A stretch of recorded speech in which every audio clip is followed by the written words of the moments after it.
Ma käisin vahetamas oma auto rehme ja mulle anti võti, et vahetatud ma võtsin ja täna siin lihtsalt lahkusin. Kui me hakkasime üldse seda elu 50+ tegema, siis hästi palju on tulnud nagu tagasisidet ka selle kohta, et mingid asjad meis ikkagi muutuvad, et näiteks ütleme, et kõik asjad ei jää nii kergelt võib-olla meelde, et kas või nagu mäluga ja sellega, et võib-olla mingite asjade tegemine nõuab rohkem kui varem. Kas sa oled siukest asja täheldanud? Ja, olen tähele pannud, et vanasti ma olin keelte peale tohutult andekas, et kui ma läksin kusagile riiki, siis ma ikkagi õppisin mingil esimesel suhtlustasemel selle keele ära ja see oli lihtne. Aga enam see ei ole nii lihtne. Mul ei jää need sõnad meelde. Ma arvan muide, et meie mälu siis ei ole praegu halvem kui võib-olla varsti 20-aastaste omast. Nad ei pea enam midagi teada. Ma olen kuulnud siin, et vahest mõned lähevad kuskilt kohast jalutavad välja ilma maksmata ja iga juhtub, on ju. Kas sul ei ole kunagi nii juhtud?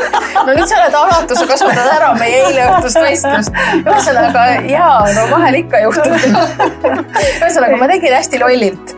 Ma käisin vahetamas oma auto rehme ja mulle anti võti, et vahetatud ma võtsin ja täna siin lihtsalt lahkusin. Ja mul tuli see alles meelde, ma pean neile helistama ja ütlema, et ma olen ikkagi valmis tasuma. Ma arvan, et ma lõin inimesed täitsa pahus sellega, et ma isegi ei pakkunud, et ma tasun ka selle teenuse eest. Aga see käibki niimoodi, kui ikkagi telestaar tuleb rehmi vahetama, siis peab tasuta tegema. Ja, no võib-olla kusagil mujal tõesti on niimoodi. Ameerikas või kuskil.